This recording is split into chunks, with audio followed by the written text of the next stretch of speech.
शिवराज है, शेर शिवराज है, ज्वलंतम सर्वतो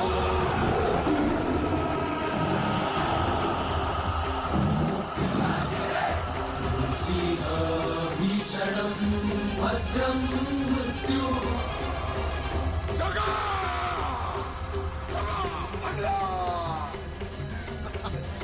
शिवाजी राजाला सांभाळा. शिराव थोडी उठवा. चला.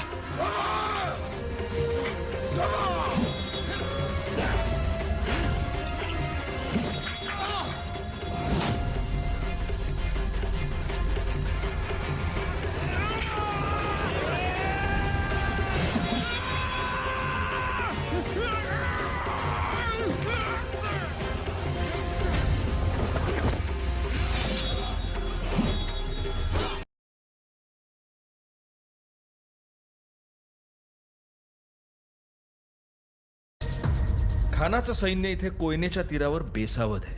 इथून 3 वाटा फुटतात.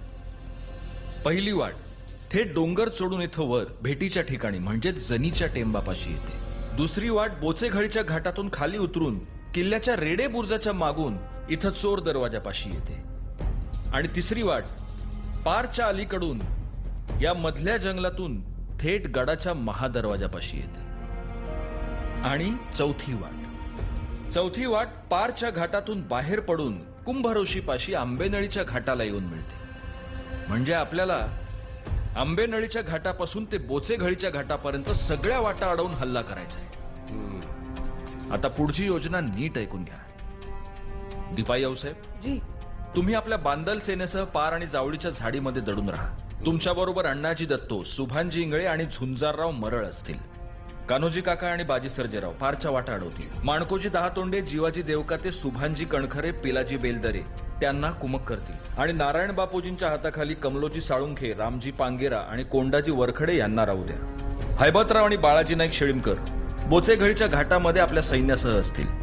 नेतोजीराव राजा इशारतीच्या तोफा होताच तुम्ही डोंगर माथ्यावरून खाली आणि थेट हल्ला करा. शामराज पद्मनाभी, त्र्यंबक भास्कर, रघुनाथ बल्लाळ अत्रे तुम्हाला मदत करतील. शामराज पंत, त्र्यंबक पंत आणि मोरोपंत पिंगळे तुम्ही तानाजीरावांच्या नेतृत्वाखाली बाबाजी भोसले, डोहार, मारणे, पासलकर आणि ढमाले यांच्यासह फिरते राहा. गरज पडली तर काताजी इंगळे, हिरोजी फर्जन, जैताजी करंजवणे यांना मदतीला घ्या आणि ज्याला गरज लागेल त्याला मदत करा. सगळ्यांनी एक गोष्ट ध्यानात ठेवायची, जर कोणी शस्त्र खाली ठेवलं तर वार करू नका, पण जर कोणी तलवार उगारली तर त्याला जिवंत सोडू नका. दिवसाच्या दुसऱ्या प्रहरात भेटीच्या तोफा होती. तोफ झाली रे झाली की तडक हल्ला सुरू करा.